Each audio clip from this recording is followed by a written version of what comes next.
19 तारखेला दिल्लीमध्ये इंडिया आघाडीची बैठकीसाठी उद्धव ठाकरेंचा दिल्ली दौरा ठरण्याची शक्यता, संजय राऊतांची माहिती.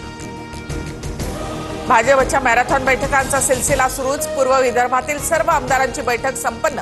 आगामी महापालिका निवडणुकीच्या पार्श्वभूमीवर फडणवीसांकडून आढावा. जनसुरक्षा कायद्यासंदर्भात हायकमांडकडून नोटीस नाही. वडेट्टीवारांचं स्पष्टीकरण.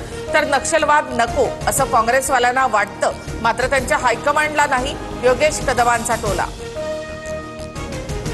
खासदार संदीपान भुमरेंच्या ड्रायव्हरला आयकर विभागाची नोटीस. 150 कोटींची जमीन भेट मिळाल्याप्रकरणी आयकराकडून नोटीस जारी.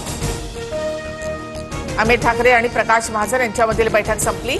माझी नाराजी दूर झाली. मनसेसाठी त्याच उत्साहानं काम करणार, प्रकाश महाजन यांची प्रतिक्रिया. न्यायासाठी ज्ञानेश्वरी मुंडेंवर विष घेण्याची वेळ. सुरेश धस यांच्याकडनं खंत व्यक्त. 12 गुंठ्यासाठी महादेव मुंडेंना मारलं असा आरोप.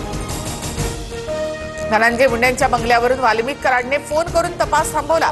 महादेव मुंडे हत्या प्रकरणी पत्नीचा गंभीर आरोप. मारेकऱ्यांना अटक न झाल्यास महिन्यानंतर जीवन संपवण्याचा इशारा. ज्ञानेश्वरी मुंडेंनी तशी तक्रार केली असल्यास चौकशी होईल. ज्ञानेश्वरी मुंडेंच्या धनंजय मुंडेंवरील आरोपानंतर सुनील तटकरे यांची प्रतिक्रिया. विक्रोळीमध्ये मराठी माणसांचा अपमान करणारं स्टेटस टाकल्यामुळे मारवाडी व्यापाऱ्याला चूप. मनसे पदाधिकारी विश्वजित ढोलमसह इतरांनी व्यापाऱ्याची धिंड काढली. विक्रोळीसारख्या घटना जाणून बुजून घडत आहेत.